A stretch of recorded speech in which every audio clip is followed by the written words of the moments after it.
Assalamualaikum warahmatullahi wabarakatuh. Al-Fatihah.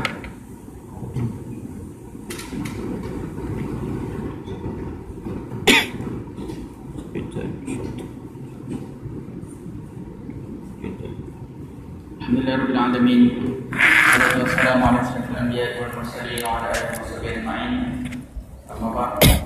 Yang berbahagia hadir Ustaz Muhammad Syakirin Mudir dan juga pengasas Madrasah Tarbiyat Kajian Al-Tarmis, juga merupakan ceramah jemputan kita pada malam ini yang berusaha Al-Fadhil Tuan Haji Azman Zainul Abidin, Pengurusi Jabatan Sekretariat Aktif Pandai Mufti, Barisan Jabatan Kuasa, Barisan Pegawai Masjid, pimpinan masyarakat muslimin dan muslimat, mudah-mudahan semua dirahmati dan diberkati oleh Allah SWT. Alhamdulillah, kita teruskan sambutan Maulidur Rasul kita pada malam ini dengan insya-Allah sebentar lagi kita akan sama-sama mendengar kupasan ceramah tausiah yang akan disampaikan oleh ceramah jemputan kita pada malam ini.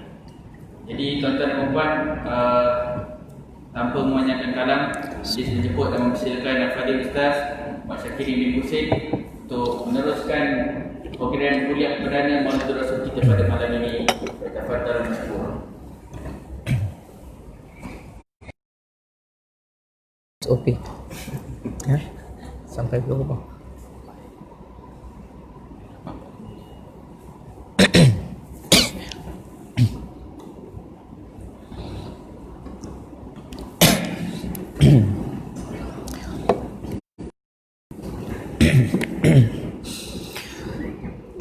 A'udzu billahi minasy syaithanir rajim. Bismillahirrahmanirrahim.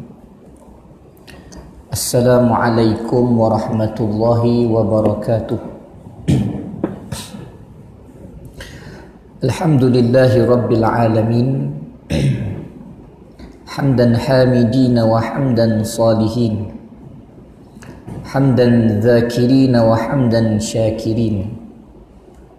Hamdan yuwafi ni'amahu wa yukafi'u mazidah.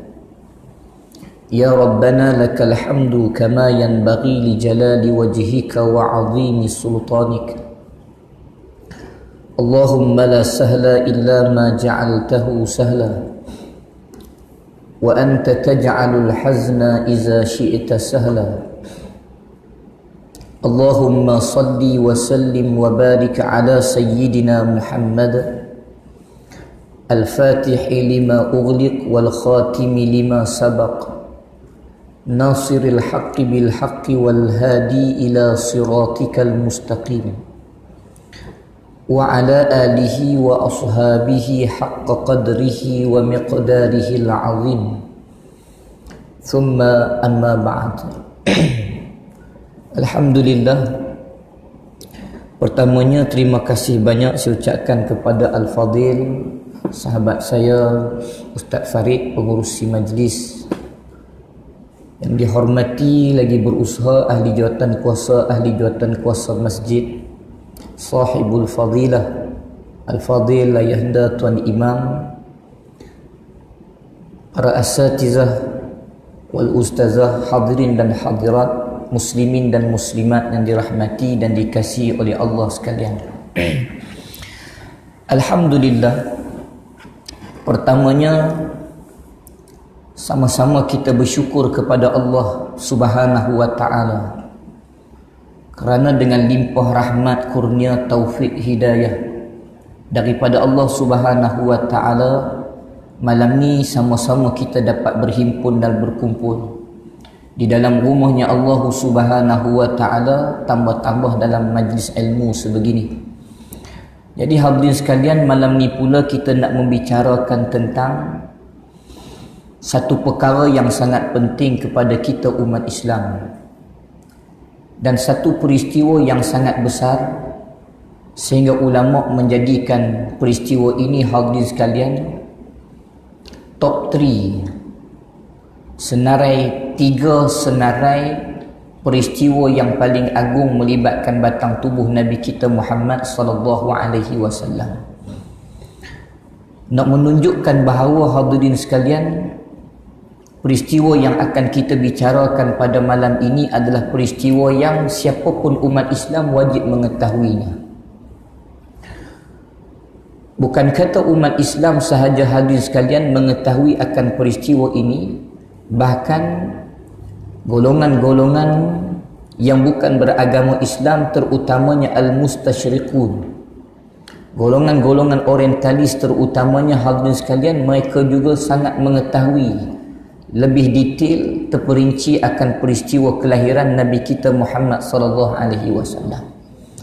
Tetapi bagi kita umat Islam lebih afdal kita menilai, kita mendengar, kita membaca peristiwa ini melalui kacamata Islam itu sendiri.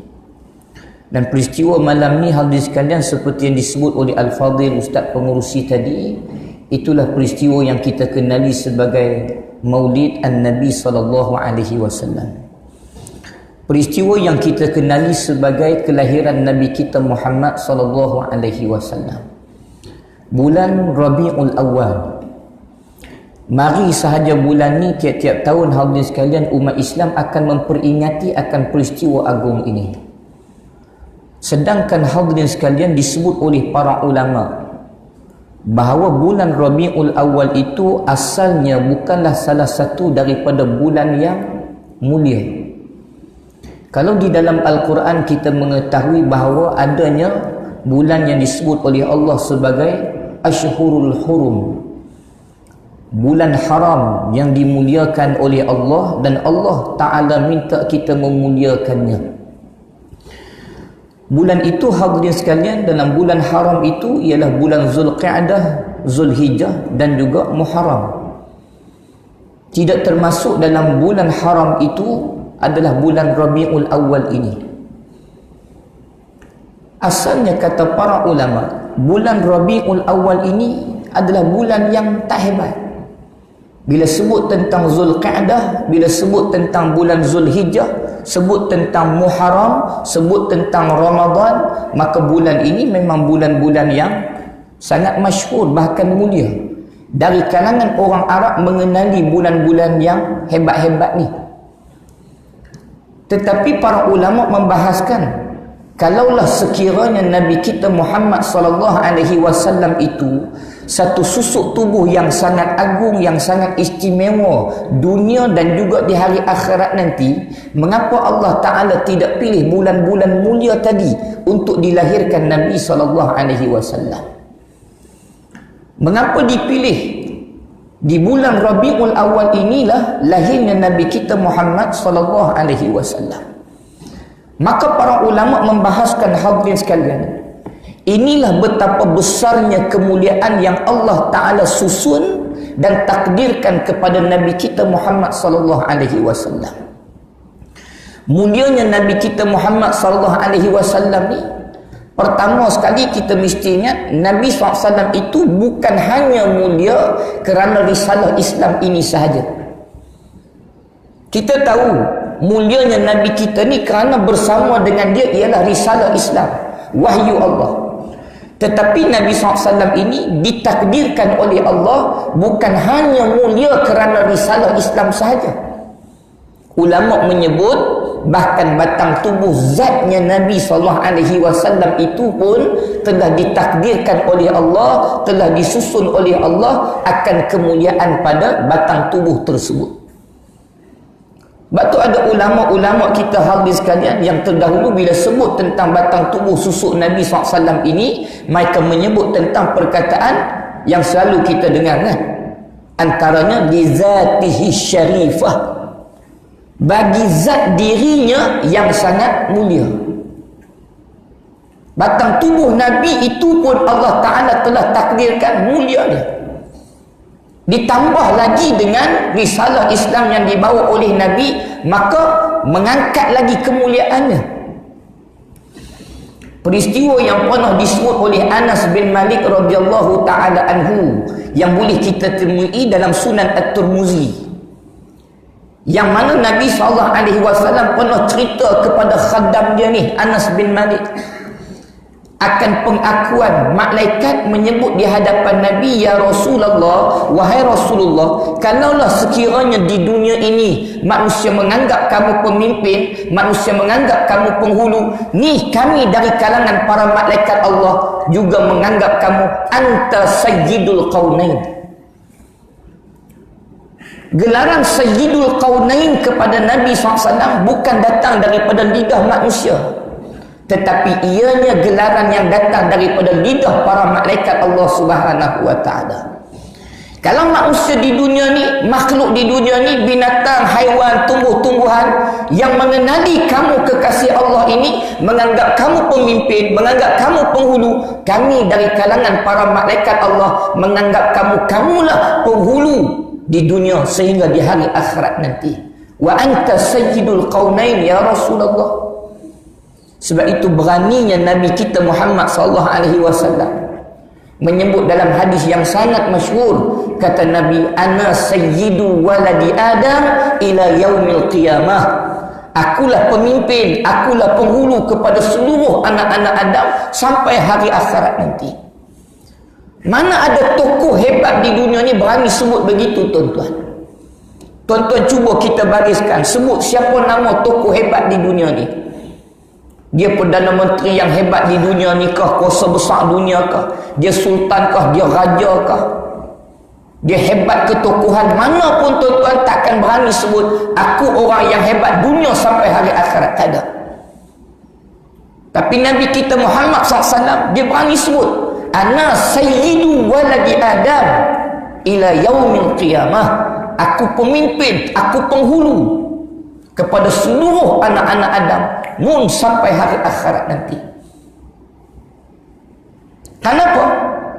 Kerana pertuturan Nabi SAW itu menggambarkan itulah zat Nabi, itulah diri Nabi SAW. Memang Allah Ta'ala mentakdirkan kepada Nabi SAW ni, Allah angkat kemuliaan pada Nabi itu pertamanya pada dirinya, yang keduanya risalah Islam ni. Sebab tu kalau kita buka kitab Tauhid, hadis sekalian, cara beriman kita dengan Nabi ni ada dua paling kurang. Pertama, wajib kita beriman dengan risalah yang dibawa oleh Nabi SAW. Yang kedua, wajib kita beriman dengan batang tubuh Nabi SAW. Hari ini kita nak cerita tentang kelahiran dia, habis sekalian. Allah Ta'ala susun kemuliaan dan Allah Ta'ala buktikan kemuliaan Nabi ni, antaranya kata para ulama, kemuliaan yang Allah Ta'ala lebih khususkan kepada zatnya Nabi. Sebab tu bila nak bicara tentang maulid Nabi SAW ni, kita nak bicara tentang kemuliaan dalam bab apa? Berkait dengan Nabi SAW, tapi dalam bab apa? Bab batang tubuh Nabi SAW. Saya pernah baca satu kitab hadis sekalian. Ada seorang syekh, nama murid saya ni kenal lah, Syekh Ali Ahmad Al-Hawli daripada Yaman. Dia tunjuk kitab. Saya baca hadis sekalian. Kitab tu cerita Allah susun kemuliaan Nabi ni bukan waktu lahir Nabi, tapi jaminan Allah Ta'ala, Allah susun perjalanan wasilah sehingga lahirnya Nabi SAW ni bermula daripada kelahiran Nabi Ibrahim AS. Kalau kita buka cerita Nabi Ibrahim AS, perjalanan hidup Nabi Ibrahim itu, antaranya kata para ulama dalam kitab, itu adalah satu perjalanan penyucian Allah Ta'ala, bukan untuk iman akidah Nabi Ibrahim anak cucu cicit dia saja, tapi dipersiapkan kehebatan Nabi, kemuliaan Nabi SAW itu Allah Ta'ala persiapkan daripada kelahiran Nabi Ibrahim lagi. Sehingga kepada Nabi Ismail AS pernah tak dengar satu cerita hadis sekalian. Cerita ni masyhurlah dalam kitab tafsir ada, dalam kitab hadis syarah pun ada. Antara seorang ulama hadis yang pernah syarah tentang bab ni, antaranya Imam Abu Ali Ad-Daqaq rahmatullahi ta'ala alaih. Yang dia cerita hadis sekalian, kisah apa masyhur. Kan Nabi Ismail berkahwin.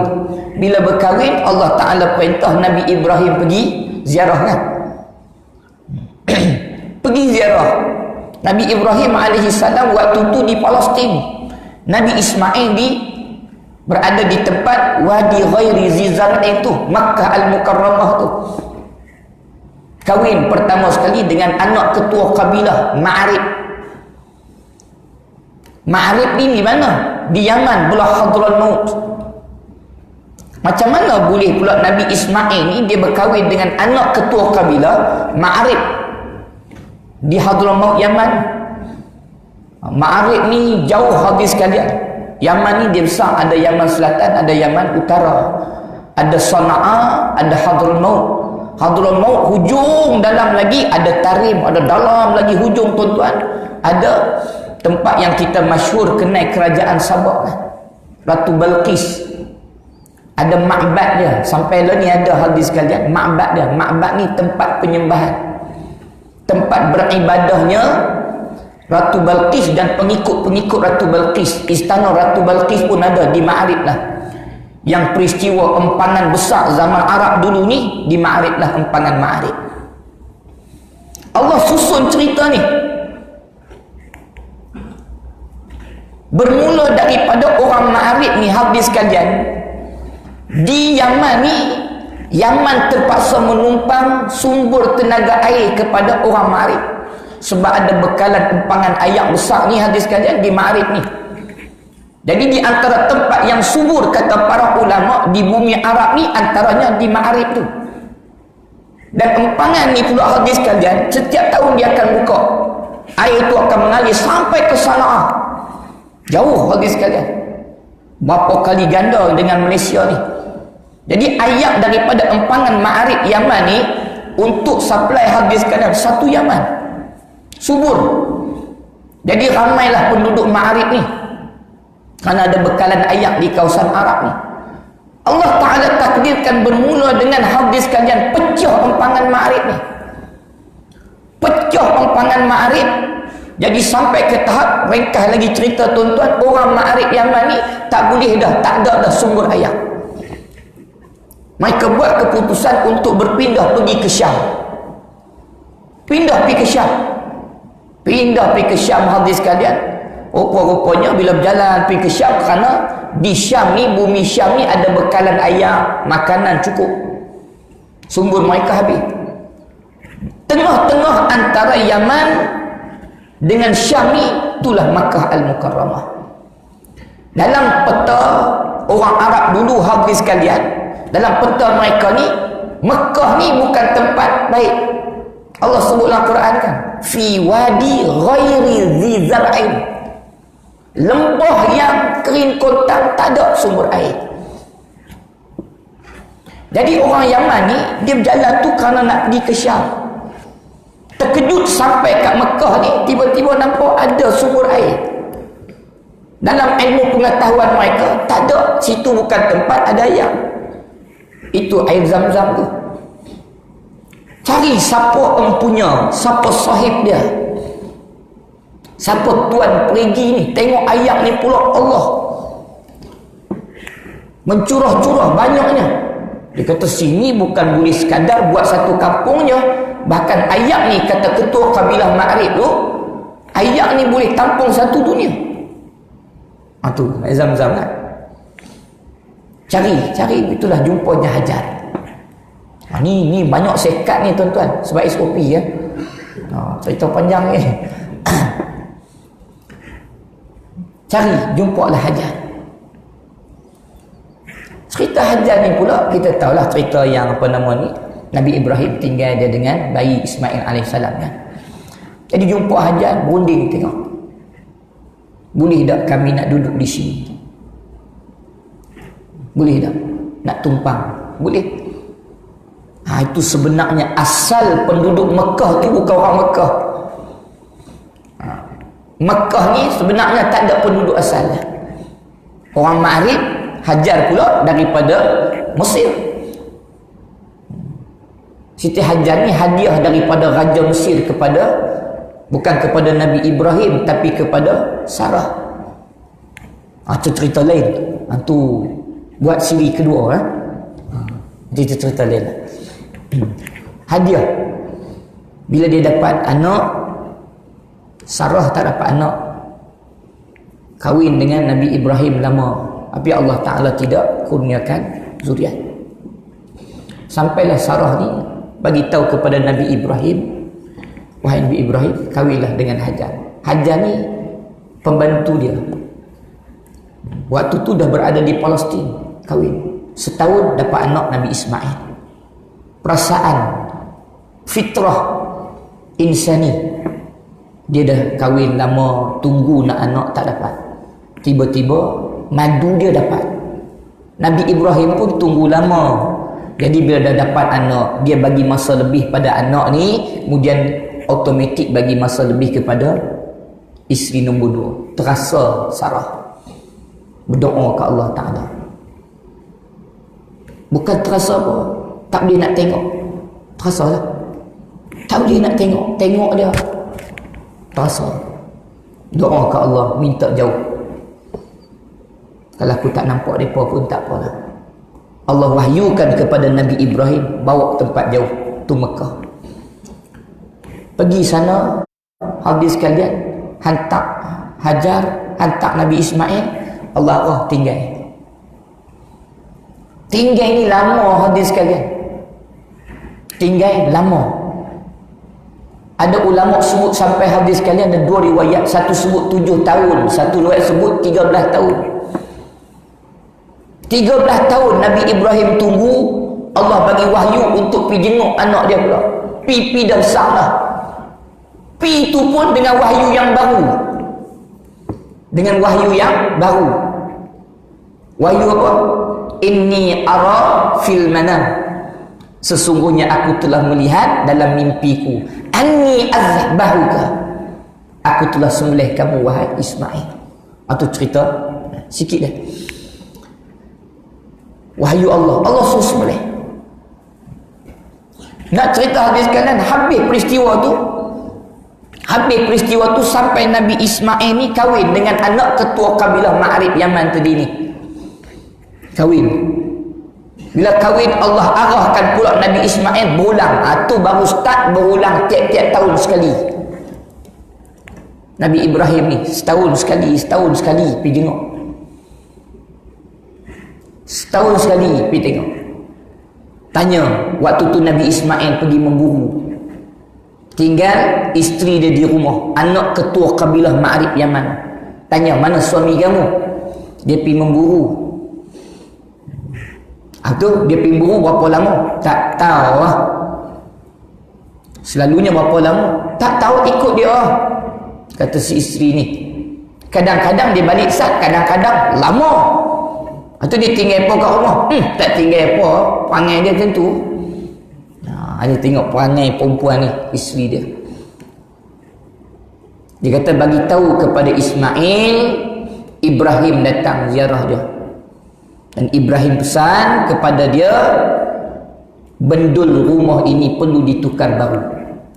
Masyhur kan kisahnya, pernah ingat kan? Kalau pernah ingat, nak kat lagi ni SOP. Balik bagi tahu lah. Balik Nabi Ibrahim, Nabi Ismail daripada memburu. Dia kata tadi ada orang mai. Siapa mai? Dia kata Ibrahim. Terkejut Nabi Ismail. Yang mai utusan Allah, ialah ayah dia, tapi dia tahu itu Rasulullah. Apa dia bagi tahu? Tahu dia tanya-tanya, tapi dia adalah pesan. Apa pesan dia? Benda rumah kena tukar baru. Aku ceraikan kamu. Kalau kamu nak tahu, yang mari itu ialah Rasulullah, ayahku Ibrahim alaihissalam. Cerai.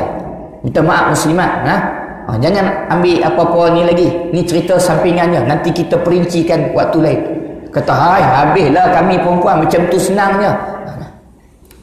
Bila cerita ni berkaitan dengan Nabi kita Muhammad SAW. Kata, kami ni macam tak ada nilai Ustaz ceramah. Kahwin dengan orang lain. Tu yang muslimin jaga. Jangan putus asa. Kalau putus cinta, banyak lagi dia kahwin dengan orang lain. Kahwin dengan seorang lagi, Allah arah Nabi Ibrahim pi pula. Tanya pula, mana Nabi Ismail? Buru. Tanya, lagi cerita habis panjang lebar. Bagi tahu kepada Ismail, Ibrahim datang. Dia perintahkan dia bagi tahu benda yang kali ni pun kena tukar baru juga. Cerai. Yang ketiga, Allah arahkan pi pula. Tanya, yang ni jaga adab? Tak tahu. Tak tahu. Tanya tak tahu. Saya tak tahu bila dia balik. Kadang-kadang cepat, kadang-kadang lama. Habis kamu macam mana di sini? Tak tahu, serah kepada Allah Ta'ala. Sini pun okey. Nabi Ismail pun okey. Tengok yang ni okey. Bagus. Nabi Ibrahim ringkas cerita kata, bagi tahu kepada Ismail. Ibrahim datang, benda ni kena jaga elok-elok. Benda ini kena jaga elok-elok. Bagi tahu gitu. Bermula daripada ibu yang baik pilihan Allah, maka disitulah bermulanya hadis kalian, zuriat terus kepada rahim Aminah ibunda Nabi SAW. Kitab yang saya sebut ni hadis kalian, dia kumpulkan kisah 30 generasi sampai Nabi SAW. Daripada Nabi Ismail tu 30 sampai kepada rahim ibunda Nabi Aminah. Allah Ta'ala susun cantik, elok, bersih, tak kotor. Kenapa? Untuk menjaga Nabi kita Muhammad sallallahu alaihi wasallam. Saat lahir Nabi kita Muhammad ni, Allah tunjuk benda-benda yang mengangkat lagi kemuliaan Nabi SAW. Kan masyhur Amul Fil, tahun gajah. Berlaku peristiwa Raja Abrahah marah dengan 7 orang pemuda Makkah. Kerana Raja Abrahah ni daripada Yaman juga. Banyak sejarah Yaman ni. Yaman juga duduk di Babul Yaman, Sana'a. Dia buat Kaabah palsu untuk menandingi Kaabah yang betul di Mekah tu. 7 orang pemuda daripada Mekah ni tak puas hati, jumpa dengan Abdul Muttalib, datuk Nabi, mengadu. Dia kata, Nun, Abdul Muttalib, hang duk sibuk jaga Kaabah, hang duk sibuk jaga Mekah, hang duk sibuk jaga para hujaj. Nun, orang dah buat Kaabah baru tu dekat Yaman tu, nak menandingi kita. Hang relax je. Tak, Abdul Muttalib tanya apa? Bagi kamu, mana Kaabah yang betul? Ni ke ataupun kat Yaman? Yang ni lah. Ada apa kita nak sibuk? Dah, tapi dia nak menandingi kita. Dia buat Kaabah baru tu, nak menandingi kita, nak cabar Kaabah ni. Kata Nabi, kata Abdul Muttalib, datuk Nabi SAW, kalau begitu dia bukan cari pasal dengan kita, dia sedang cari pasal dengan pemilik Kaabah ni, Allah lah. Biarlah dia hadap Allah, biarlah dia terima ganjaran daripada Allah, balasan daripada Allah. Anak muda kan selalu tak puas hati. Tak puas hati dengan jawapan tu. Wish, mana cik, mana boleh. 7 orang ni buat keputusan tinggalkan Mekah, pergi ke sana sendiri. Pergi sendiri sampai waktu malam, masuk. Lalu kot kawasan apa namanya Sana'a tu, sampailah mereka ni minta izin nak buat tawaf. Kata tak boleh, malam tak boleh, nak tawaf esok siang. Muda Mekah ni kata, kami mari dari Mekah. Mekah ada Kaabah, tapi kami boleh nak buat tawaf, mai sini. Kata tak boleh, ikut dia punya SOP. Apa SOP dia? Tawaf laki siang, malam perempuan. Zaman jahiliah memang gitu tuan-tuan. Laki tawaf waktu siang, perempuan tawaf waktu malam. Kenapa? Kerana salah satu daripada syarat tawaf mereka ni mesti telanjang. Telanjang, tak boleh ada sehelai benang pun. Telanjang. Jadi orang jahiliah dulu pun tahu hadis kalian, laki perempuan tak boleh sama. Bahaya. Telanjang pula lagi bahaya. Laki siang, perempuan malam. Dia kata, dok, kami ni orang Mekah takkanlah tak dapat special sikit. Kat Mekah kami ada dah Kaabah, tapi kami boleh main sini. Bincang. Jadi mereka pun rasa besar hati lah. Orang Mekah nak main buat tawaf sini. Kata tak apalah, suruh orang perempuan semua keluar, bagi 7 orang ni dulu. Tawaf tak berhenti. Tak berhenti. Dia tengok line clear, okey, pagat pun dah lena ke tidak malam lah. Last kali apa buat apa tuan? 7 orang pemuda Mekah ni berak. Berak sini faham kan? Sama lah kan? Berak kan? Buang air besar. Berak tuan-tuan, ambil taik tu, lumuk kat Kaabah. Tambah-tambah Hajarul Aswad. Lumuk taik. Esok orang Yaman mai pula buat tawaf. Pergi cium Hajarul Aswad. 7 muda ni lari lah balik Mekah. Meradang geramnya pasal. Habis semua orang lari. Abrahah rekah cerita dia marah. Kita siasat siapa punya angkara. 7 pemuda tadi. Dia bawa tentera gajah dia nak runtuhkan Kaabah. Sehinggalah Allah Ta'ala hantar tayran ababil. Kalah tentera gajah ni.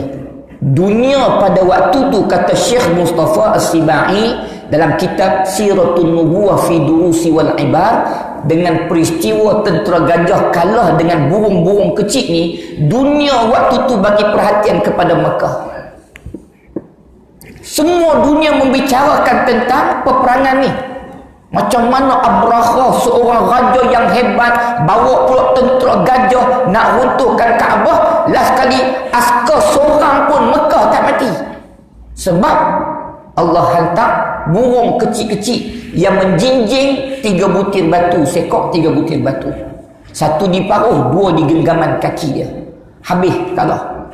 Dunia waktu tu, kata Syekh Profesor Dr. Mustafa As-Sibai, dunia sedang bagi perhatian kepada Mekah. 50 hari daripada peristiwa tu, makna 50 hari hadis sekalian, waktu orang semua bicara tentang peristiwa tu, 50 hari selepas itu lahirnya Nabi SAW. Lahir Nabi SAW saat tu bergoncang Maharaja Kisra di Parsi. Maharaja Parsi ni hadis sekalian, dia ni waktu tu Parsi kuasa besar dunia. Salah satu mercu tanda kehebatan Parsi ni seni bina dia. Sebab tu kalau tuan-tuan pergi travel ke jauhlah mana-mana hadis sekalian, tengok peninggalan Parsi dan Rum, sampai ada monumen dia. Kalau di hadis sekalian, di belah apa nama ni, Jordan banyak. Dan memang hadis sekalian, dunia mengetahui betapa hebatnya seni bina Parsi Rom ni. Dan waktu tu Parsi hadis sekalian, memang dia megahkan kerajaan dia dengan binaan dia. Naik satu raja, dia akan buat binaan yang baru untuk angkat nama dia. Naik pula raja yang seterusnya, dia akan buat binaan lagi untuk mengangkat nama dia, untuk rendahkan balik kehebatan hak yang lepas. Hadis sekalian, jadinya waktu naik raja ni zaman Maharaja Kisra di Parsi ni hadis sekalian, saat lahirnya Nabi SAW, waktu tu adanya gerbang. Istana Maharaja Parsi ni ada 14 gerbang. Mercu tanda kebesaran, kehebatan dia punya kerajaan. Istana dia ni dikelilingi gerbang-gerbang yang cantik diukir.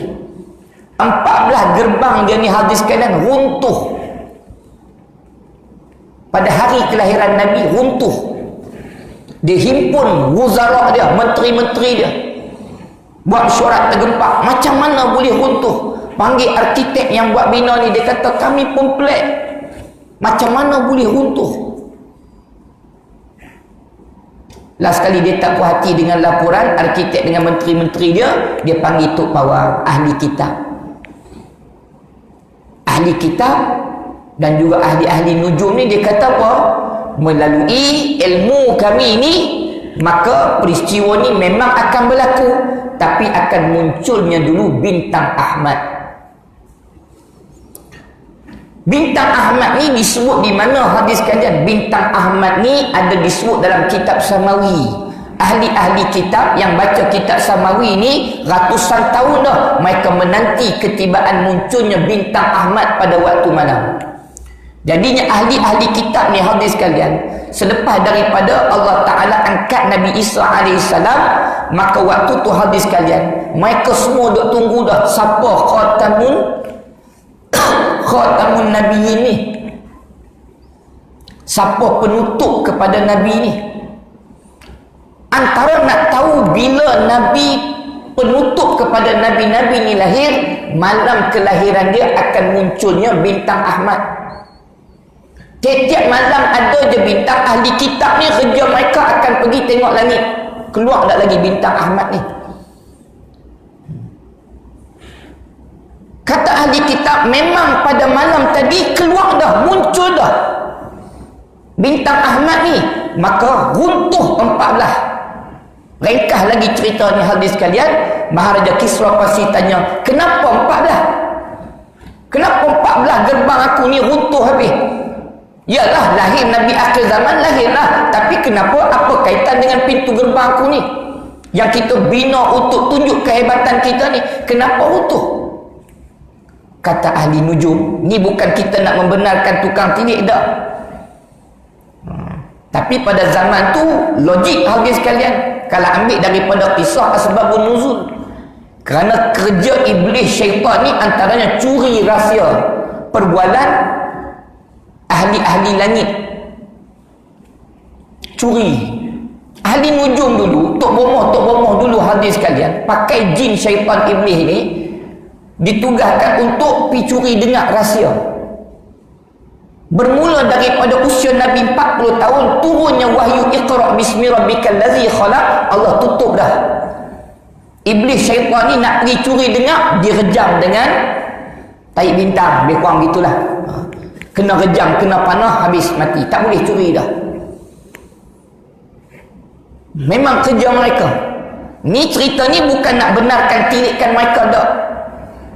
Tapi ahli nujum ni kata apa? Tuanku memandang kepada runtuhnya 14 pintu gerbang di saat lahirnya Nabi akhir zaman ni, petanda dia apa?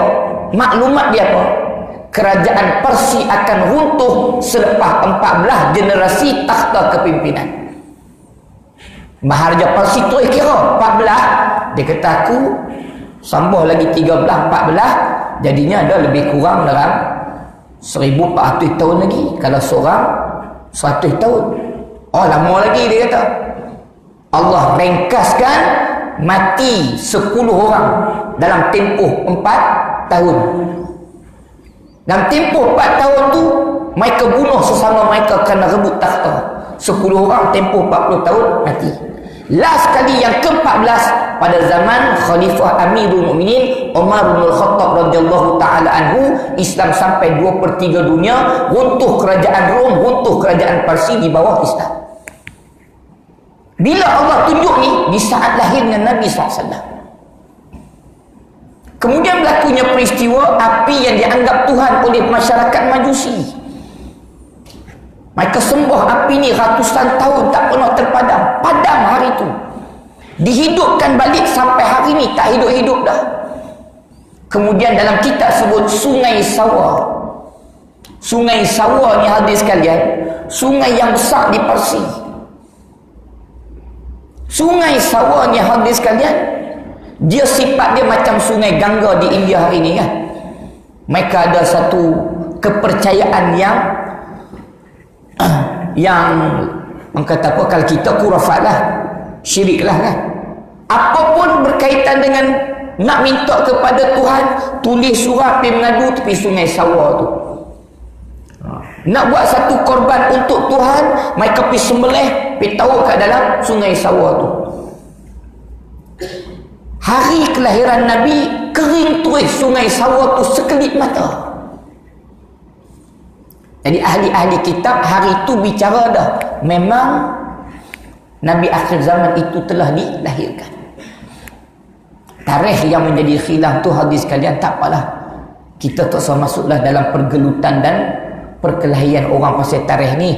Ada kata 2, ada kata 8, ada kata 12. Tak apalah. Yang penting Nabi lahir. Nak ambil ibrah dia. Tapi yang masyhur, jumhur paling banyak 12 Rabiul Awal. Nanti tuan-tuan pertikaian pula, Ustaz, ni ada 3 khilaf tarikh ni. Kalau ikut kami nak cuti waktu bila? Tak payahlah. Kerajaan kata 12 lah cuti. Yang kuatnya 12 Rabiul Awal. Itu sungai Sawa. Banyak cerita lagi. Ambil iktibar dulu. Guru saya bagi tahu hadis sekalian, kenapa di saat lahirnya Nabi itu peristiwa Abrahah, apa iktibar kita nak ambil? Abrahah raja yang sombong. Sombong dia sampai ke tahap dia tak takut dengan Allah.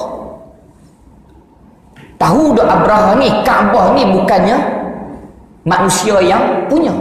Tahu. Seteruk-teruk, sejahil-jahil orang jahiliah dulu, tuan-tuan hadis sekalian, dia tahu Kaabah tu Allah punya. Orang jahiliah dulu hadis sekalian, syirik mereka pada Allah, tapi tahu Kaabah ni ada kemuliaan dia. Bukan milik empunya makhluk, tapi Allah.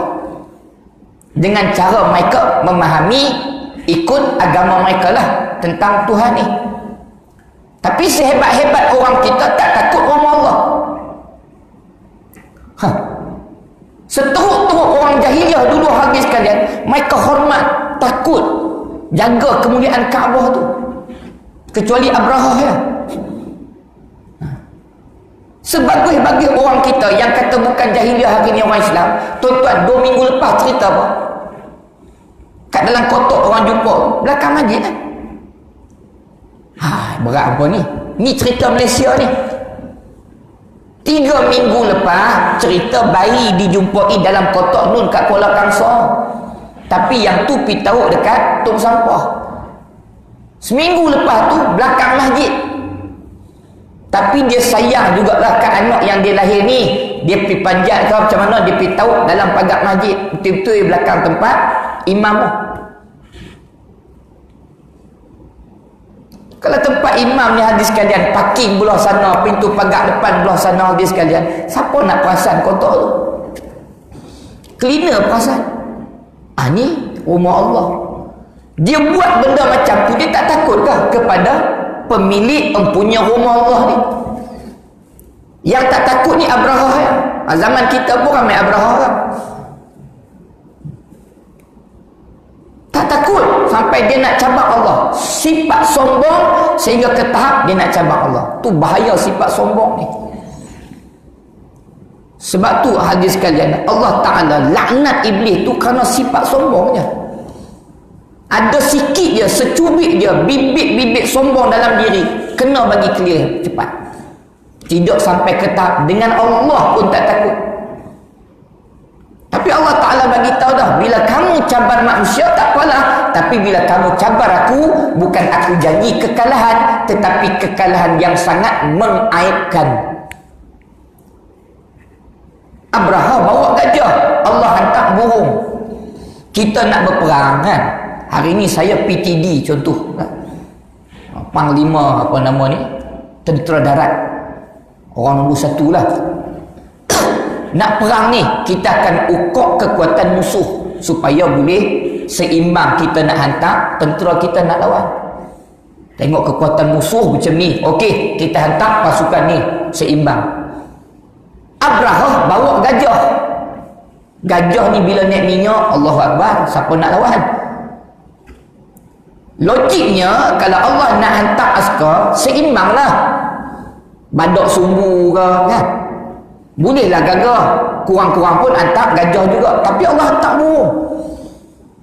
Kalau orang cerita di sekalian, gajah bertumbuk dengan burung kelicak kecil tu, gajah kalah. Kita kata ni cerita karut. Tapi Allah janji apa? Ibrah peristiwa ni, siapa pun cabar Allah. Kamu kalau nak cabar manusia, tak apalah. Tu sekufu kamu. Tapi jangan sampai kamu mencabar manusia itu bila dia bawa, dia mewakili agama Allah. Nak lawan manusia, tak puas hati dengan manusia, silakan, tak apalah. Tapi kalau tak puas hati itu bersandarkan manusia tu, dia bawa risalah Allah sampai kamu tak puas hati dengan dia, dia bawa amaran Allah sampai kamu nak cabar lawan dia. Tapi hati-hati, sebab kamu bukan berdepan dengan dia, kamu berdepan dengan Allah. Bila berdepan dengan Allah, nak lawan Allah, Allah janji bukan kalah, tapi kalah yang sangat menghina. Sangat menghina. Samalah macam Namrud. Namrud sampai ke tahap dia mengaku Tuhannya. Last kali Allah kalahkan dia, bukan kata kalah, hina. Dia yang hebat mengaku Tuhan, last kali dia mati asbab daripada sekok nyamuknya. Allah bukan hantar tentera tikui besar juga, nyamuknya. Yang asbab mati Namrud ni hadis kalian, sekoknya yang bolos, yang boleh menembusi tempat menyorok dia tu, masuk ke lubang hidung telinga, mati dia. Kan dia hebat mengaku Tuhan, rupanya dia tewas dengan sekok nyamuk ya. Firaun pun sama juga. Hei Musa, ana rabbuka wa rabbukumul a'la. Musa, aku Tuhan hang dan aku Tuhan kepada kamu semua yang maha tinggi. Aku Nil bawah kuasaku. Masyhur dalam hadis Nabi sebut. Sombongnya Firaun sampai dia mengaku Nil tu bawah kuasa dia. Dia mengaku Tuhan, sungai Nil tu. Dia mengaku Tuhan. Last kali dia mati dengan ayat tu Tuhan. Hang kata Tuhan, tiba-tiba hang mati, tak bertempur pun dengan tentera, tapi hang mati kerana ayatnya. Laut Merah. Allah Ta'ala menjanjikan orang yang lawan agama Allah, tentang Allah, tak takut dengan agama Allah, kamu bukan sekadar akan kalah, tapi kamu kalah dalam sifat yang sangat menghina. Karena surah Al-Qamar pun Allah ceritakan tentera Quraisy Badar tu, sampai ke tahap mereka memalingkan buntut mereka. Wa yuwalluna dubur. Mereka bukan setakat kalah, lari. Wa yuwalluna dubur, pusing buntut. Kenapa? Sebelum perang, orang Badar kan, dalam peperangan Badar, orang Quraisy dia tengok tentera dia ramai. Tentera Nabi SAW 300 lebih orang. Mereka siap berkuda dengan perisai panah lagi. Tiba-tiba sahabat Nabi yang mari itu, yang ada tu tak siap untuk perang. Dia buat sombong lah. Diketuk dulu gendang perangnya, dihentakkan dulu kaki-kaki kudanya nak menakutkan tentera Islam. Kemudian seorang dua Ikrimah mari berucap pula. Abu Jahal mari bagi pula ceramah, bakar semangat. Tentera Quraisy tunjuk hebat gagah mereka ni. Takkan tinggalkan lembah Badar ini selagi mana ada seorang yang pengikut Muhammad itu masih hidup. Sombong dia. Confirm menang dah bagi dia ni. Last sekali Allah Ta'ala kata, bukan sekadar kalah mereka ni, kalah yang sangat menghina. Wa yuwalluna dubur, tadi punya semangat menghadap, lah kali lari, pusing buntut, lari lentang pukang, memalukan. Allah tunjuk peristiwa ni, amaran ini kepada dunia di saat lahirnya utusan Allah, Nabi kita Muhammad SAW, yang akan membawa risalah jaminan kemenangan daripada Allah. Simbol agama Allah, risalah Allah, Nabi kita Muhammad SAW. Kamu nak dapat bantuan Allah, kita nak dapat nusrah Allah, kita nak dapat rahmat Allah, nak dapat keredaan daripada Allah, dunia akhirat, simbolnya kata Allah ada pada Nabi SAW. In kuntum tuhibbunallah fattabi'uni. Qul in kuntum tuhibbunallah fattabi'uni. Katakan olehmu wahai Muhammad, kalau betul kamu mencintai Allah, fattabi'uni, ikut aku.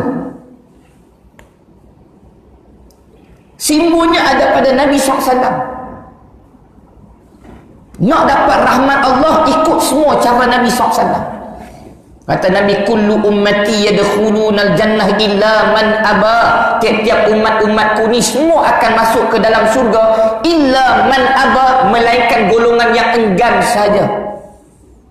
Wa qila wa man ya'ba ya Rasulullah. Sahabat tanya, siapa yang enggan nak masuk syurga ni? Adakah manusia yang tak mau kat syurga ni? Kata Nabi ada. Siapa mereka? Wa man ata'ani dakhalal jannah. Barang siapa yang taat kepada suruhan perintahku, mereka akan masuk ke dalam syurga. Wa man asani faqad aba. Dan barang siapa yang ingkar kepadaku, tak mau ikut aku, lawan aku, mereka lah golongan yang sebenar hakikatnya tak mau kepada syurga. Syurga ni cerita jahat buruk, kita ni semua orang nak syurga ni. Tapi hakikat nak ke tak nak syurga bergantung kepada kita. Taat ke ataupun ingkar. Kamu taat kepada Nabi SAW maka kamu menginginkan syurga. Sebab simbolnya Allah Ta'ala bagi kepada Nabi SAW. Nak bahagia kita, nak tenang dunia kita, akhirat kita, ada pada Nabi SAW. Sebab tu Imam Ahmad cakap senang je.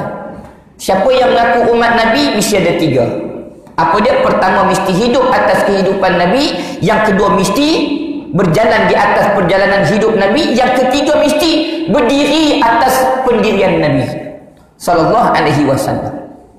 Hidup atas kehidupan Nabi. Hidup kita ni mesti jadikan hidup Nabi itu sebagai contoh. Kita ingat hadirin sekalian, mungkin hidup kita ni dah okey dah. Takut-takut hidup yang kita anggap okey ni jauh daripada kehidupan yang Nabi tunjuk dalam kehidupan Nabi. Tak okey. Berjalan atas seluruh perjalanan Nabi, maknanya perjalanan hidup kita sebelum bertemu dengan Allah, kena study dulu, mengaji dulu, cermin dulu, tengok dulu macam mana perjalanan hidup perjuangan Nabi ni. Waktu bila dia senang, waktu bila dia susah. Hidup Nabi ni apa? Perjalanan hidup Nabi ni apa? Tahu dah kita ni tentang kehidupan perjalanan Nabi ni, maka susunlah perjalanan hidup kita sebelum bertemu dengan Allah. Itu umat Nabi. Yang ketiga, kata Imam Ahmad bin Hanbal, yang ketiga, umat Nabi mesti berdiri di atas pendirian Nabi. Apa prinsip Nabi sallallahu alaihi wasallam? Yang mana Nabi menyukainya, yang tu kita mesti wajib tarbiyah, didik diri kita untuk kita wajib suka kepadanya. Kenapa? Itu prinsip Nabi. Nabi suka kepada orang macam ni, Nabi suka buat macam ni. Didik tarbiyah diri kita untuk kita turut menyukainya. Yang mana Nabi membencinya, maka kita pun mesti tarbiyah diri kita, didik diri kita untuk turut membencinya. Kenapa? Nak seiring pendirian kita dengan pendirian Nabi SAW. Ni kita mengaku umat Nabi, takut songsang kita. Yang mana Nabi benci, yang tu kita suka. Yang mana Nabi suka, yang tu pula kita tak suka. Tapi mengaku umat Nabi SAW. Simbol kebahagiaan dunia akhirat pada Nabi. Sebab itu, wama arsalnaka illa rahmatan lil alamin. Tidak kami utuskan Nabi SAW itu melainkan dianya adalah rahmat kesekalian alam. Sebab tu alam ini hadis sekalian, ni alam daripada sudut lughawi lah, istilahi lah, bukan lughawi. Kalau dari sudut nahwu saraf, kita pun alam juga, nama kan, isim. Alam ni tuan-tuan sebenarnya lebih mengetahui, makhluk ni lebih mengetahui tentang kemuliaan Nabi berbanding kita. Sebab tu ulama cerita hadis sekalian, saat Nabi lahir itu, yang bagi respon ni sebelum manusia adalah makhluk lain. Bintang Ahmad, bulan, malam waktu tu berbicara. Malam berbicara. Malam gelap, tapi waktu tu tak gelap, nampak elok. Nak kata cerah terang menerang, tak juga. Sehingga ulama bila cerita tentang malam kelahiran Nabi ni, mereka tak boleh nak ungkap dengan kata-kata, tak boleh tulis dengan pena. Kan ada syair kan, pensyair Nabi itu Hasan radhiyallahu ta'ala anhu. Dia ni 7 tahun usia dia lebih daripada Nabi SAW. Di saat malam kelahiran Nabi, usia dia 7 tahun. Dia boleh cerita macam mana malam tu. Bila dia masuk Islam di Madinah Al-Munawwarah, dia cerita syair dia ni semua tentang kemuliaan Nabi SAW. Dulu dia pensyair yang hebat. Masuk Islam, dia cerita syair. Antaranya syair berkaitan malam kelahiran Nabi SAW. Tak boleh nak cerita. Malam tu Allah Ta'ala tunjuk saat Nabi nak lahir ni, bumi sedang berbicara, tapi kita tak faham bahasa bumi. Burung sedang berkicau, tapi sehingga ulama sebut hadis sekalian, tak boleh nak gambarkan maksud di atas kicauan burung tu, tapi sehingga mereka menyebut pula betapa merdunya suara burung pada malam itu, sehingga tak ada lagi irama lain yang boleh menandingi kemerduan kicauan burung pada malam tersebut. Kita pun ada juga kat Petronas depan tu kan, gagak waktu malam cuai, yang tu tak tahu nak kata apa, tapi burung berkicau pada malam tu. Dulu, kalau tuan-tuan dululah, orang tua mungkin tahu kitab Berzanji kan? Ya. Sini ada kitab Berzanji, ada orang buat Berzanji kira ni. Oh, dulu hadis sekalian kat kampung saya, hadis sekalian, lah ni jarang ada orang berzanji ni. Apa tak zanji lama, sini tak ada zanji lah. Oh. Pasal apa? Bid'ah ke? Bid'ah no? Atas hampa lah. Kan ambil kitab Berzanji tu kan, Imam Ja'far Al-Barzanji. Guru saya ni tuan-tuan ada 8 hadis yang ambil dia kata sendiri pada Imam Ja'far Al-Barzanji. Syekh Abdul Rahman Ar-Rubai. Dia ni orang Patani, pergi duduk lama hadis sekalian di bumi Arab. Lama hadis lah. Dia hadis sekalian dia cerita Imam Ja'far Al-Barzanji buat kitab Berzanji itu bukan kecil-kecil anak. Bukan kecil-kecil anak. Dia ni muhadis, musnid. Dia ulama hadis, pemegang sanad. Dan turuk ilmu hadis dia sampai kepada syaikhan. 2 syekh hadis siapa? Bukhari, Muslim. Zaman dia hadis sekalian, waktu dia pergi ke Madinah, maka kerajaan Madinah waktu tu bagi tahu apa? Kalau ada dia, tak ada seorang pun boleh naik berkhutbah atas mimbar Nabi pada hari Jumaat. Dia yang akan naik. Oh, nak naik jadi khatib mimbar Nabi ni bukan senang hadis sekalian. Masjid Nabawi SAW. Itu dia. Tapi nak gambarkan ulama hadis sekalian, bagaimana mereka nak cerita tentang malam kelahiran Nabi itu sahaja.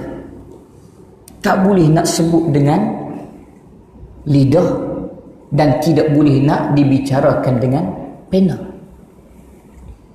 Tak boleh nak cerita. Jadi ulama sampai ke tahap ambil nak cerita dia dalam bentuk gaya bahasa yang paling indah. Kenapa? Kerana nak menjaga adab kepada kemuliaan Nabi SAW. Terpaksa cerita dengan gaya bahasa yang paling indah. Tu mari syair-syair tu. Tu yang mari syair-syair. Adalah juga hak yang kemudian hak yang melampau-melampau pun ada juga kan. Tapi adalah hak yang ulama sebut tu tak boleh nak cerita. Tapi kalau Imam Ja'far Al-Barzanji itu hadis sekalian, dia ni dicerita rahatil atyaru tashdu fi layalil maulidi wa barikun nuri yabdu min ma'ani ahmadi fi layalil maulidi. Nak cerita tak hati bagaimana alam sedang berkata sesuatu pada malam kelahiran Nabi SAW ni. Rahatil atyaru tashdu fi layalil maulidi, telah menzahirkan kegembiraan yang teramat sangat oleh burung-burung dalam kicauan-kicauan mereka pada malam kelahirannya. Tu gaya bahasa tinggilah nak cerita. Sampai ke tahap mereka terpaksa cerita begitu. Nak cerita macam mana tak tahu malam tu. Kerana yang nak lahir ni bukan tokoh biasa. Saat Nabi SAW lahir pula hadis sekalian, cuba tengok.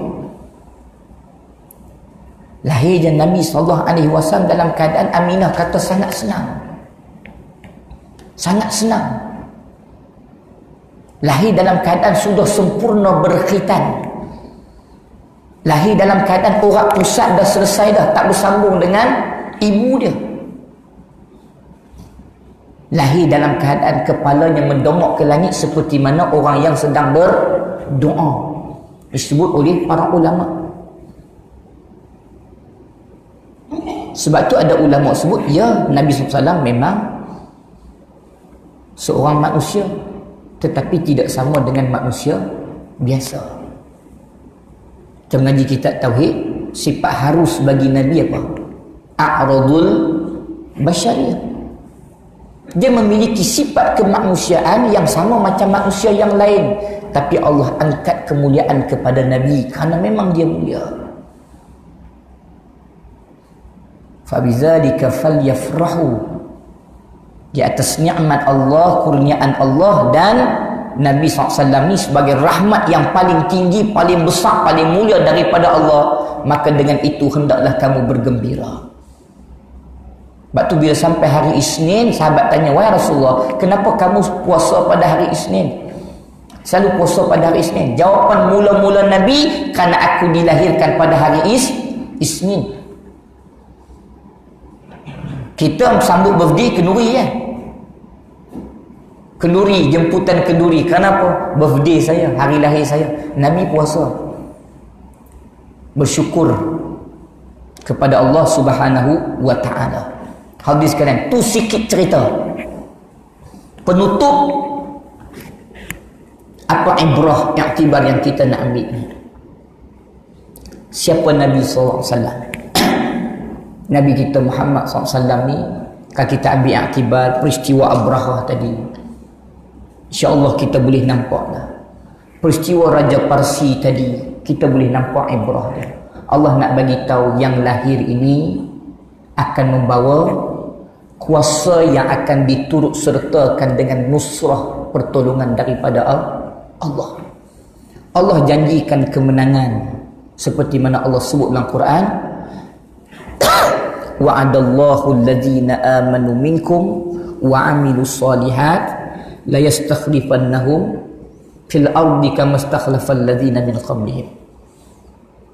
Allah Ta'ala bagi tahu, Allah berjanji akan memberikan kemenangan, kejayaan kepada orang beriman dan beramal soleh seperti Allah pernah bagi sebelum-sebelum kamu. Lahir Nabi ni Allah goncangkan kuasa besar dunia. Parsi waktu tu siapa tak boleh saingi dia. Saat lahir Nabi SAW ni, Allah Ta'ala tunjuk. Runtuh dia dan jatuh kerajaan dia 14 generasi. Selepas tu hadis kalian, Islam menang pada waktu tu sampai 2/3 dunia. Parsi Rom jatuh. Dan hadis kalian, ulama sebut apa ibrahnya terpadam api yang dianggap Tuhan oleh masyarakat Majusi. Keringnya sungai Sawa di Parsi.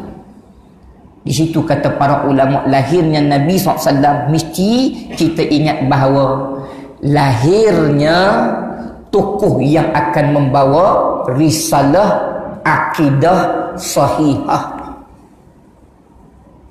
Nabi SAW ni risalah yang dia bawa ialah ketauhidan yang sebenar-benarnya, akidah, keyakinan, pegangan yang sebenar-benarnya. Terpadam, terbatal di saat kelahirannya akan Tuhan-Tuhan palsu yang dianggap oleh golongan-golongan syirik.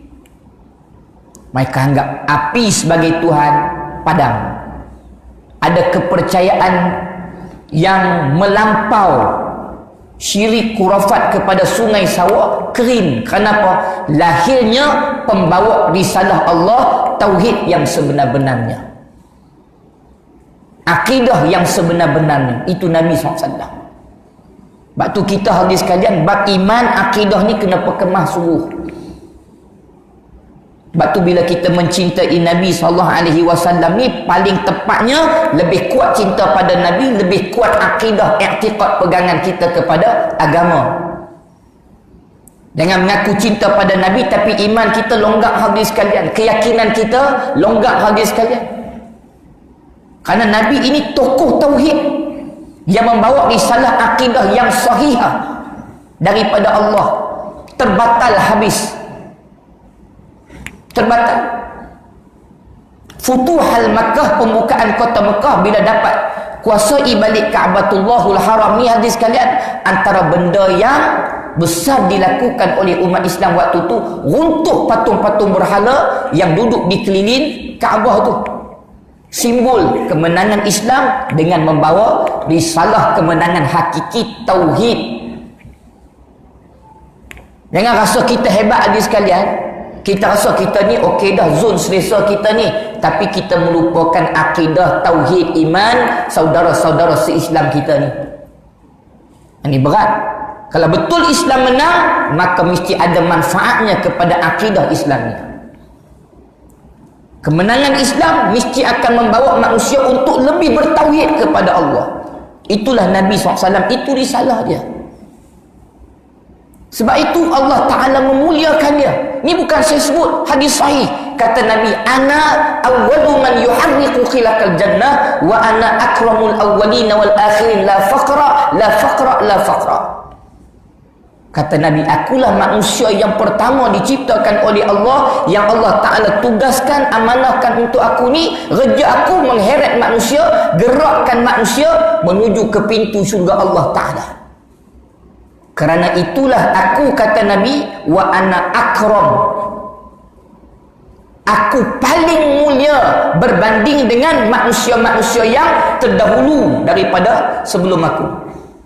Disebabkan itu juga, kata Nabi, aku akram berbanding dengan manusia-manusia yang kemudian selepas aku. Kenapa Nabi SAW ni Allah Ta'ala bagi kemuliaan pada dia berbanding semua manusia sebelum dia? Dia paling mulia berbanding manusia semua selepas dia. Kerana kata Nabi, amanah Islam risalah yang dibawa oleh Nabi SAW. Mulia kita kerana risalah ni. Kita tak ada apa habis sekalian. Kita tidak ada apa, hakikatnya tak ada apa kita. Melainkan risalah inilah yang memuliakan kita. Islam. Kalau Islam pun kita tak mau, habislah kita habis sekalian. Lepas tu bila lahir Nabi SAW, kita kena ingat lahirnya pembawa risalah Islam ni sampai kepada kita hari ni bukan senang habis sekalian. Tu hidup di atas perjalanan hidup Nabi, berjalan atas seluruh perjalanan hidup Nabi. Kena tahu susah senang Nabi ni nak tinggalkan khazanah Islam kepada kita hari ni. Mencintai Nabi itu wajib. Kalau kita sayang kepada amal ibadah kita tapi kat Nabi tak cinta, tak jadi. Kerana takkan kenal kita amalan syariat ni kalau sekiranya tanpa Nabi SAW. Dia pembawanya. Tak kenal pun kita kepada Allah kerana dia ialah wasilatuna ilallah. Siapa Nabi? Dialah jalan untuk kita sampai kepada Allah. Nak tahu apa yang Allah suka, nak tahu apa yang Allah larang, dialah jalannya. Kan peristiwa Imam Malik akhir dah. Saya diberi sampai 45. 8.45. SOP kita sampai 8.45. Jangan risau. Dah 5 minit saya nak tutup lah. Ambil peristiwa Imam Malik kan. Imam Malik ulama alim salih. Zaman dia di Madinah habis sekalian, dia tak pernah pakai kasut. Hari ni pun orang gaduh pakai kasut juga no? Saya capal lah. Tu lah tak bilah yang tu.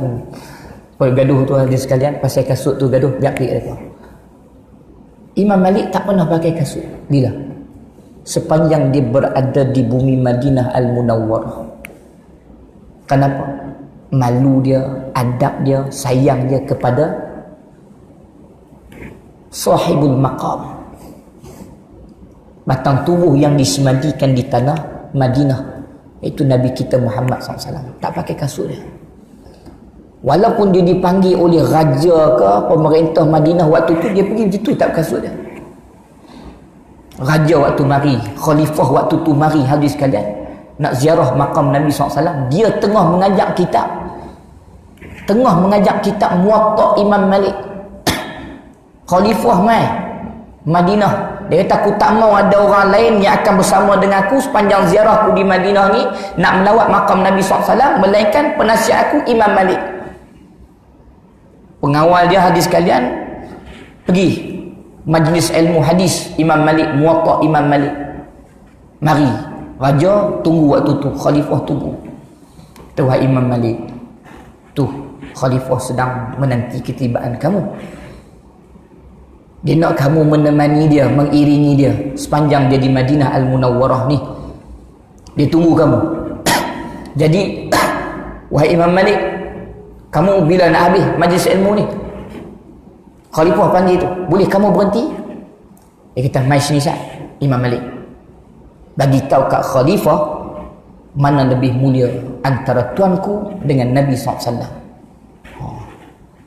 Kawan ni PA je kot, personal assistant, nak pergi bagi tahu kat raja mengeletak berpeluh ni. Pergi seorang. Khalifah kata, mana Imam Malik? Aku suruh kau bawa Imam Malik sini. Dia ada pengajian. pengajian hadis, bagi tahu kat dia, tangguh pengajian tu dulu, khalifah mari. Aku dah bagi tahu dah. Dia kata apa? Berpeluh nak beritahu ni.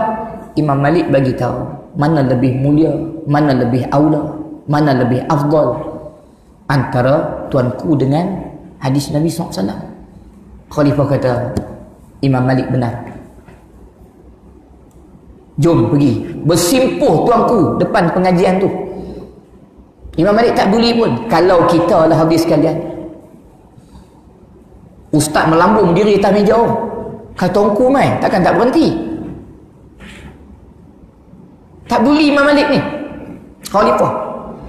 Bahkan ada ulama kata, dia tahu khalifah duduk tu, lagi dia tambah lagi panjang pula. Sebab afdal menegur rakyat dengan menegur pemerintah tu, afdal lagi menegur pemerintah. Menasihati rakyat dapat pahala, menasihati pemerintah lagi banyak pahala. Hadis Nabi. Dia tambah pula, kalau dah habis 2 jam, tambah 2 jam. Duduk bawah tuanku ni. Hak tadi mula tadi dia duduk atas. Imam Malik kata semua orang duduk bawah, hadis pun di bawah, kamu di atas tuanku, duduk je. PA tadi peluh lah. Selalu yang peluh ni, kalau peluh ni PA lah kan. Peluh dia. Lagi ringkas cerita habis sekalian tuan, sampailah dia nak lawat makam Nabi SAW. Makam Nabi, kata Imam Malik, kamu masuk dulu. Masuk kan, makam Nabi kan. Kita memang tak dapat lah masuk. Dia nak masuk, dia kata Imam Malik, hang masuk dulu. Betul tak kata? Ya, Malik, hang masuk dulu. Aku belakang. Tak tuanku, kau masuklah dulu. Habis itu kamu, aku duduk di luar. Wahai Imam Malik, aku lantik hang jadi penasihat aku sepanjang aku nak menghadap makam Nabi SAW ni. Aku lantik hang. Macam mana pula aku masuk, hang duduk kat luar? Dah, mesti masuk. Masuk sekali dengan aku, kata khalifah. Yang Malik kata, tak boleh tuanku. Kenapa? Demi Allah, setakat ni aku tak pernah lagi menghadap sahibul maqam, tak pernah lagi dalam hidup aku, waktu aku nak menghadap makam Nabi yang mulia ini, nak menghadap Rasulullah yang mulia ini, aku berdua, bertiga, berempat, tak pernah lagi. Melainkan aku akan pastikan aku seorang-seorang dia. Kenapa? Aku tak boleh bagi tahu kepada kamu, wahai tuanku. Ikut kamulah, wahai Imam Malik. Jom kita masuk dua-dua. Hang mesti masuk. Boleh, tapi syarat tuanku duduk depan, saya duduk di belakang. Tapi masuk, ya. Masuk tuanku. Imam Malik berlangkah masuk je dalam makam. Tuanku tak boleh nak kata apa, terkejut dia. Kerana dia hanya mendengar suara tangisan Imam Malik lebih dahsyat daripada tangisan kanak-kanak. Sebut bahasa kitab saya terjemah ni. Meraung Imam Malik dalam makam Nabi SAW tu. Tuanku kata, baru aku tahu jawapannya, wahai Imam Malik, kenapa kamu takkan masuk berdua, bertiga, berempat, tapi kamu akan masuk bersendirian. Sebab ni kah? Nangis lagi tu. Nangis dia. Sampai tuanku cari jalan untuk bercakap juga dengan Imam Malik ni, cari point dia. Imam Malik, aku nak berdoa ni. Hang duk nangis tu, pahal aku nak berdoa ni. Aku nak menghadap ke mana? Kalau aku menghadap ke makam Nabi SAW, bermakna aku membelakangkan kiblat. Kalau aku menghadap ke arah kiblat, bermakna aku memonggongkan sahibul maqam. Mana? Tuan-tuan, saya beritahu awal-awal, bab ni khilaf. Ni pandangan Imam Malik. Imam Malik kata, wahai tuanku, hadapkanlah wajah kamu ke arah sahibul maqam. Habis Kaabah, kata Imam Malik, antara Kaabah dengan sahibul maqam, dengan Nabi yang mulia ini, sebenarnya ialah Allah menciptakan Nabi itu terlebih dahulu mulia berbanding Kaabah itu, wahai tuanku. Allah tak akan muliakan Makkah itu kerana benda lain, tetapi Allah sebut apa? La uqsimu biha dzal balad wa anta hillum biha dzal balad. Aku bersumpah tidak aku memuliakan balad Makkah itu kerana dia. Wa anta hillum bihadzal balad.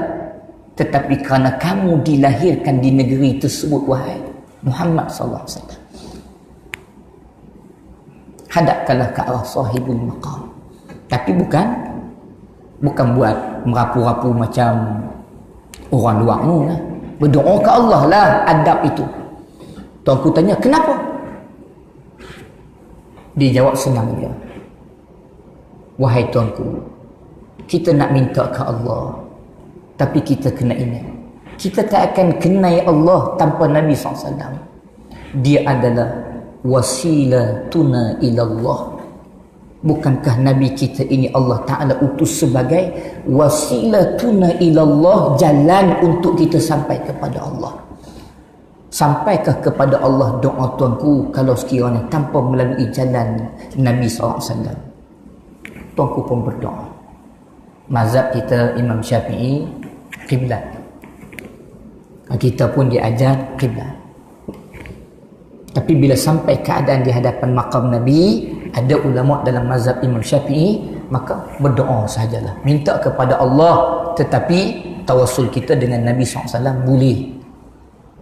Bukan dengan tiang. Yang pion duk pergi selek, melekat tu kat tiang. Dapat tiang maqam Nabi pun jadilah, besi pun jadilah. Dia tak balik tu serban, dia calik tu tuan-tuan. 2 bulan dia tak basuh. Dia duk pegang. Ini sekalian, itu Nabi kita Muhammad sallallahu alaihi wasallam. Saya minta maaf banyak-banyak di sekalian kalau sekiranya ceramah pada malam ini tidak sampai kepada target dan objektifnya, tapi itulah yang mampu saya cerita. Banyak lagi hadis sekalian yang boleh kita cerita. Kalau sebulan Rabiul Awal ni tonton panggil tiap-tiap orang penceramah, tiap-tiap malam cerita pun insya-Allah takkan sama cerita dia. Nak cerita tentang peristiwa mulia ni terlalu besar, terlalu banyak. Mudah-mudahan Allah berkati kita, Allah rahmati kita. Terkesan bahasa saya minta maaf banyak-banyak.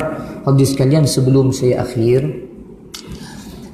kami berhasrat untuk mohon dana untuk sekolah kami tuan-tuan. Kami sedang nak siapkan dewan makan. Dewan makan kami sebelum ni pokok sawit tumbang, jadi runtuh, kami keputusan runtuh buat baru waktu PKP mula dulu. Sebab kami ingatkan hadis sekalian, sekolah buka tahun depan. Pak PKP mula-mula dulu kan, ketakutan. Jadi sekarang rupa-rupanya dibuka lagi awal. Jadi kami berceramuk sikit lah. Terpaksa masaknya bawah kanopi, budak-budak makan pun terabung, ada atas suraunya, mata-mata lah hadis sekalian. Dah buat dah sikit hadis sekalian, dalam 40% lagi lah. Jadi tuan-tuan, saya berhasrat nak minta dana sikit untuk kami siapkan cepat. Sebab budak kami ni sedang makan dan minum di sekolah hadis sekalian dan keadaan tak ada kantin ni. Saya tengok tuan-tuan ni pula muka-muka kaya, banyak duit belakang ni. Yang keduanya muka dermawan, insya-Allah 40% tu boleh selesai kat sini insya-Allah. Jadi hadis sekalian, saya minta maaf banyak-banyak. Hadza wa billahi taufiq. Assalamualaikum warahmatullahi wabarakatuh.